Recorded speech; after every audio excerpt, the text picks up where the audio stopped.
How can this hottie be with this old man? The kid's voice cut through the Friday night noise at Murphy's Tavern in Charlotte, North Carolina. My name is Jack Callahan and I'm 54 years old. 20 years in the Marines taught me to size up trouble before it finds you. These three college kids had been eyeing my wife Claire and me for the past hour, whispering and pointing from their corner booth. Claire squeezed my hand under the table. She's 49, but people always guess mid-30s. Tonight, she wore that blue dress that brings out her eyes, her auburn hair catching the bar lights. After 26 years of marriage, she still takes my breath away. Ready to go, honey? I asked, keeping my voice steady. The loudest kid, a blonde with a backwards baseball cap, stood up as we passed their table. His two buddies flanked him like he was leading some kind of parade.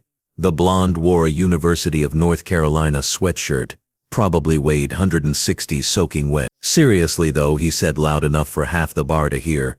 What's a woman like that doing with a guy like you? I stopped. Claire's grip tightened on my arm. In my peripheral vision, I could see other patrons turning to watch. The bartender, an older guy named Frank, looked up from wiping down glasses. She probably changes his diapers, the second kid chimed in. This one was stockier, wearing a Letterman jacket from some high school. Come on, beautiful. We'll show you what young guys can do. The third kid, tall and skinny with greasy hair, blocked our path to the door.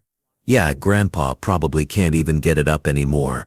I looked at these boys, really looked at them. Soft hands, designer jeans, the kind of kids who'd never thrown a real punch in their lives. Just watched too many movies and thought they were tough. Yeah, sure, kiddo, I said, nodding slowly. Claire knows me well enough to recognize that tone. It's the same one I used when dealing with recruits who thought they knew better than their drill instructor. Calm, patient, dangerous. The blonde kid mistook my restraint for weakness. His chest puffed out like a rooster. What's that supposed to mean, old-timer? Nothing at all, I said. We're just leaving. But as Claire and I headed for the exit, I could feel them behind us. The energy in the room had shifted. Frank caught my eye and shook his head slightly, like he was apologizing for what his establishment was about to witness. Something told me this night wasn't over. 20 years ago I would have handled this differently. Back when I was Staff Sergeant Callahan teaching hand-to-hand combat at Camp Lejeune, I had less patience for disrespect. But Claire changed that. She taught me that real strength isn't about proving yourself to every punk who thinks he's tough. I met her in 1998, right after my third deployment. She was working as a nurse at the VA hospital, taking care of guys like me who came back carrying more than just duffel bags. First time I saw her, she was holding the hand of an old Vietnam vet while he cried about nightmares. That's when I knew she was different. We married a year later. Claire wanted kids, but it never happened for us. Instead, we poured ourselves into each other. She supported me through the rough transition to civilian life, and I supported her through nursing school, then her master's degree. Now she runs the trauma unit at Presbyterian Hospital. Tonight was supposed to be special. Claire had just gotten promoted to department head, and we were celebrating at Murphy's because it was where we had our first date. Same corner booth, same Friday night crowd, same bartender who remembered us from back when we were young and broke. But those college kids had been watching us all evening. I noticed them when we walked in. The way their conversation stopped when Claire took off her coat. The way they nudged each other and snickered. The way the blonde one kept craning his neck to get a better look at her. I've seen that look before in bars overseas when some drunk soldier decided he wanted something that wasn't his to take. It always ended the same way. Claire noticed too, but she's used to attention. 26 years of marriage and she still turns heads wherever we go. Usually I take it as a compliment. Tonight felt different. They're just kids, she whispered when she saw me watching them. Ignored. But as we sat there sharing our appetizer, I could hear fragments of their conversation drifting over. Something about wasted on an old guy, and bet she's desperate for real action. The kind of talk that crosses lines. The blonde kid got up to use the bathroom, and he had to walk right past our table. He slowed down, looked Claire up and down like she was a piece of meat, then winked at her. Claire looked away, uncomfortable for the first time all evening. That's when I knew we were leaving. Not because I was afraid of three college boys, but because Claire deserved better than spending her promotion celebration listening to their garbage. I should have known they wouldn't let it end there. The parking lot outside Murphy's was dimly lit, just a few streetlights casting long shadows between the cars. Claire and I were halfway to my truck when I heard footsteps behind us. "Hey, where are you going?" The blonde kid's voice carried across the asphalt. We weren't done talking. I stopped walking. Claire's hand found mine automatically the way it always does when she's nervous. In 26 years together she's seen me handle exactly 3 fights. Each time it was over before it really started. "Jack," she said quietly. "Let's just go." I turned around. All 3 of them stood there under the parking lot lights looking like they owned the world. The blonde kid had his phone out, probably recording what he thought would be his big moment of glory. "Problem is," the stocky one in the Letterman jacket said, "we think your wife might want to spend some time with real men." The tall, skinny one laughed. "Yeah, before she forgets what it's like." That's when something clicked inside me. Not anger exactly. More like a switch flipping from one setting to another. From civilian Jack to Staff Sergeant Callahan.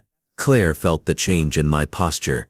"Jack, it's okay, sweetheart," I said, never taking my eyes off the 3 kids. "These boys just want to dance a little." The blonde one stepped closer. "Dance? What the hell does that mean?" "It means," I said, setting my keys in Claire's palm, "that you followed us out here because you think you're tough. So let's find out." I shrugged off my jacket, folded it neatly, and handed it to Claire. The movement was deliberate, practiced, the way I used to prepare for training exercises when I needed to demonstrate a technique for new recruits. "All right," I said, rolling up my sleeves. "Do you want to dance a bit? Let's do it. But one rule, 1 kid at a time." The 3 of them looked at each other and started laughing. The blonde kid pocketed his phone and cracked his knuckles. "You serious, old man? You want to fight all 3 of us?" "1 at a time," I repeated. "Unless you're scared." That got them. Young men and their pride. Always their weakness. Claire stepped back toward my truck. She knows what I'm capable of, even if I haven't had to show it in years. During my time in the Corps I taught defensive tactics to Marines half my age. I know how to read an opponent's balance, their momentum, their intentions written in the angle of their shoulders. These boys had no idea what they were walking into. The blonde kid rolled his shoulders, getting ready to charge. The other 2 flanked him, thinking numbers would give them an advantage. What they didn't understand was that 20 years of training doesn't just disappear because you put on civilian clothes and get older. The blonde kid came at me first, just like I knew he would. College boys always lead with their ego. "This is for calling us kids, Grandpa," he yelled, winding up for what he probably thought was a devastating right hook. I watched him telegraph the punch for what felt like 3 full seconds. His weight shifted to his back foot, his shoulder dropped, his whole body coiling up like a spring loaded backward. In the Marines we called it slow motion Sunday, when adrenaline makes everything crystal clear and you can see exactly what's coming. I stepped to my left just enough. His fist whooshed past my ear, carrying all his momentum with it. The kid had put everything he had into that swing, counting on connecting with my face to stop his forward motion. When he hit nothing but air, physics took over. He stumbled forward off balance, arms windmilling. I didn't even have to push him. I just stepped aside and let him crash face first into the brick wall of Murphy's Tavern. The sound was like a melon hitting concrete. "Matt!" the stocky kid in the Letterman jacket yelled, rushing to help his friend. But Matt was done. He slumped against the wall, blood streaming from his nose, trying to figure out what had just happened. "My face," he mumbled through split lips. "You broke my face. You broke your own face," I said, brushing imaginary dust off my shirt. I just moved out of the way. The Letterman jacket kid, I'd heard the blonde one call him Chris, looked at me with new eyes. Some of the cockiness had drained out of him, but he was still young enough to think he could salvage this. "You got lucky with Matt," Chris said, pulling off his jacket. "But I played football in high school." "Good for you," I said. Chris lowered his shoulder and charged like he was going for a tackle. High school football tactics against someone who'd spent 2 decades training Marines in close combat. It would have been funny if it wasn't so predictable. I waited until he was 2 steps away, then grabbed his outstretched arms and used his own momentum to pivot him sideways. Basic martial arts principle, redirect force instead of opposing it. Chris found himself spinning in a direction he never intended to go. He slammed sideways into the large dumpster behind Murphy's, his impact ringing the metal like a bell. But his momentum wasn't finished. The dumpster was just high enough that when Chris hit it at waist level, his legs kept going up and over. "Help!" came his muffled voice from inside the dumpster. "I'm stuck." I looked over the edge. Chris was wedged upside down among the garbage bags, his legs sticking up in the air, his Letterman jacket tangled around his head. He was flailing like an overturned turtle. 20 years in the Marines taught me patience, boys, I said, straightening my shirt. Also taught me leverage. The third kid, the tall skinny one, was backing away now. His name was Evan. I'd overheard. He kept looking between his two friends. Matt still slumped against the wall holding his bloody nose, Chris thrashing helplessly in the dumpster, and me, standing there without even breathing hard. "This is crazy," Evan said. "You can't just assault people." "Assault?" I raised an eyebrow. "Son, I haven't laid a finger on either of your friends. They assaulted themselves." Evan pulled out his phone. "I'm calling the police." "Good idea," I said. "Make sure you tell them how 3 young men followed a married couple into a dark parking lot and threatened." That's when Evan made his mistake. Instead of just calling the police or walking away, he decided he needed to salvage some pride. While he was talking tough about calling the cops, he was also winding up for a sucker punch, thinking he could catch me while I wasn't looking. But in the Marines, you learn to watch everything at once. Peripheral vision becomes a survival skill. Evan swung wild. A haymaker aimed at the side of my head. I ducked and his fist connected solidly with the parking meter behind. The crack of his knuckles hitting cast iron echoed across the parking lot. Evan screamed, not a yell or a shout, but a high-pitched scream that probably woke up half the neighborhood. He clutched his right hand against his chest, tears streaming down his face. "My hand," he wailed. "You broke my hand. You broke your own hand," I said, the same way I used to explain consequences to new recruits. I ducked. "You punched a parking meter." By now, people were coming out of Murphy's to see what the commotion was about. Frank, the bartender, stood in the doorway, shaking his head. A couple of other patrons had their phones out recording the aftermath. Matt was still against the wall, blood all over his University of North Carolina sweatshirt, looking like he'd gone 10 rounds with Mike Tyson. Chris was still upside down in the dumpster, his struggles getting weaker as he tired himself out, and Evan sat on the asphalt, cradling his hand, and sobbing. "Somebody call an ambulance," Evan pleaded to the growing crowd. "Already did," said a woman I recognized from inside the bar. Soon as we heard the screaming, Claire walked over and handed me my jacket. She had that look in her eyes, the one that told me she was seeing her husband the way she had 27 years ago when we first met. Not the middle-aged insurance adjuster, who worried about lawn care and retirement planning, but the Marine who could handle anything life threw at him. "You okay, sweetheart?" I asked, slipping my arms into the jacket sleeves. "Perfect," she said, linking her arm through mine. That's when Evan made one last desperate play. He assaulted us, he yelled to the crowd.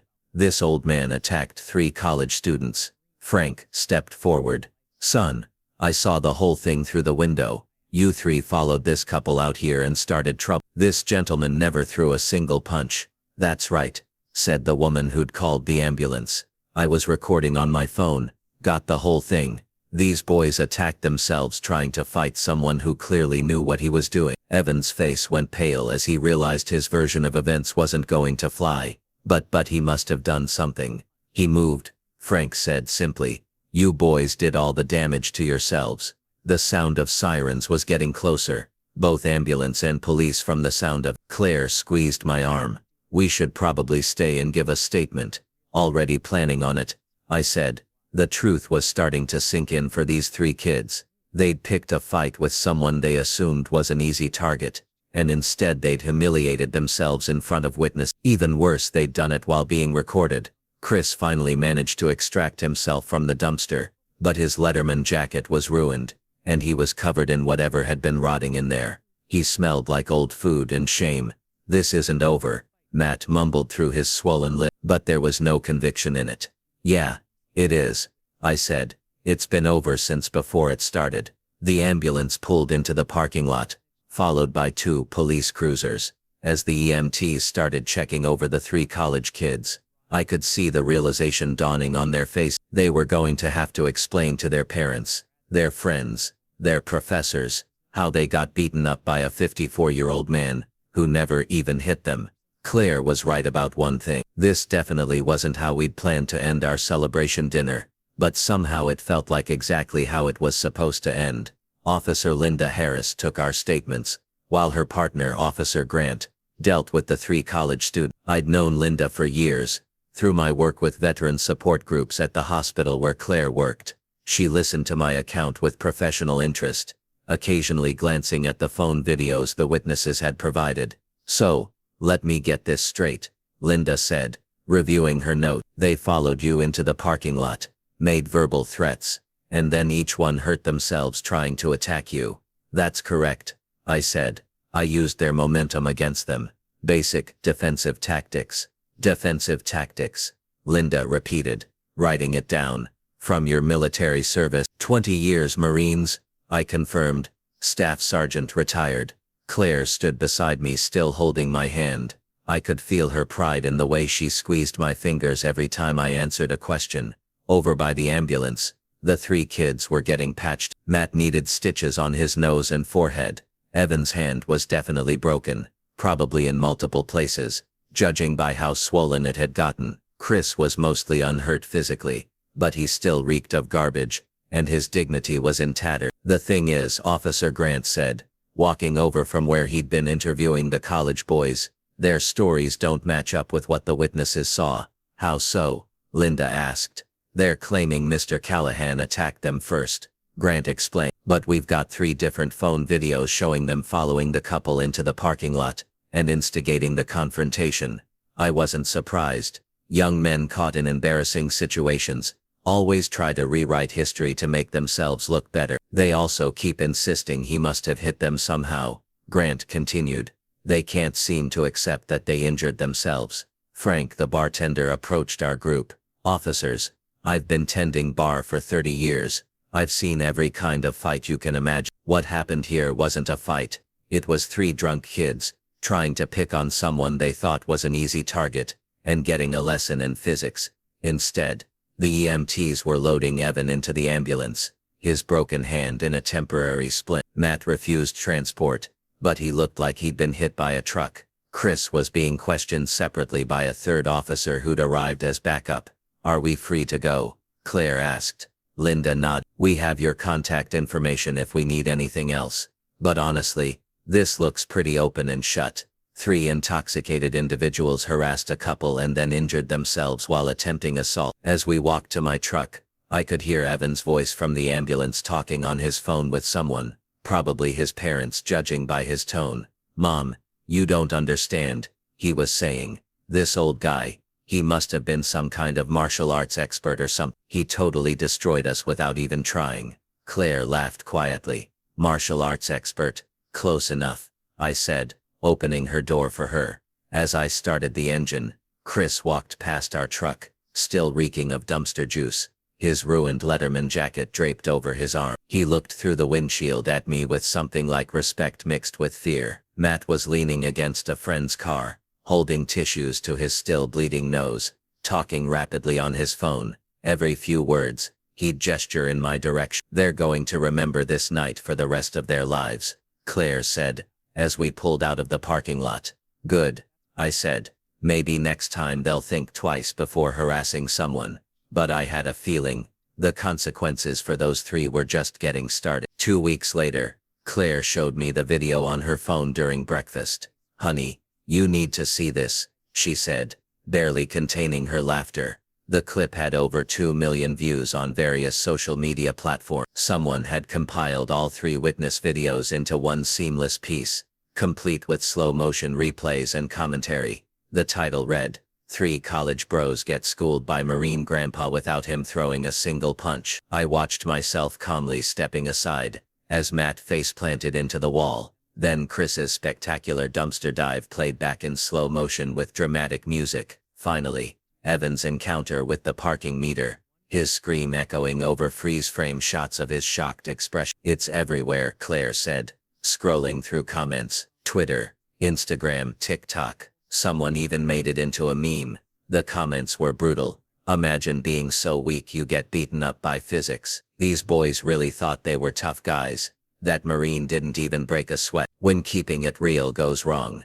But the real consequences went deeper than social media mockery. Claire had heard through her connections at the hospital that all 3 boys had been identified by University of North Carolina students who recognized them from the video. Their names, their fraternity affiliations, their social media accounts, everything was public knowledge.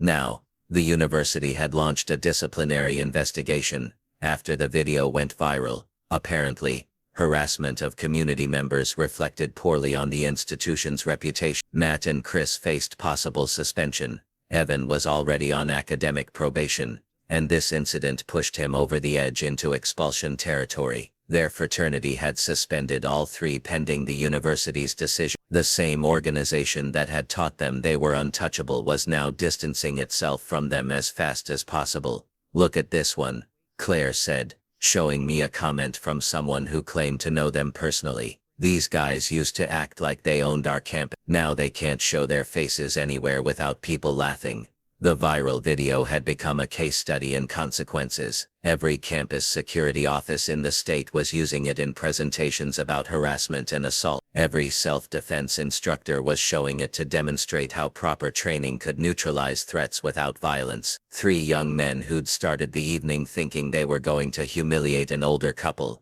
had instead provided the internet with weeks of entertainment at their own expense. 6 months after that night at Murphy's Tavern, Claire and I returned to celebrate our anniversary. Frank greeted us at the door with a huge grin. "The famous couple," he announced to the room. "Free drinks for our local celebrities." The corner booth where we'd sat that night was now unofficially known as the Callahan table. Frank had even put up a small plaque, "Where respect was earned, and lessons were learned." During dinner, Claire told me what she'd learned about our 3 young friends through her network at the hospital.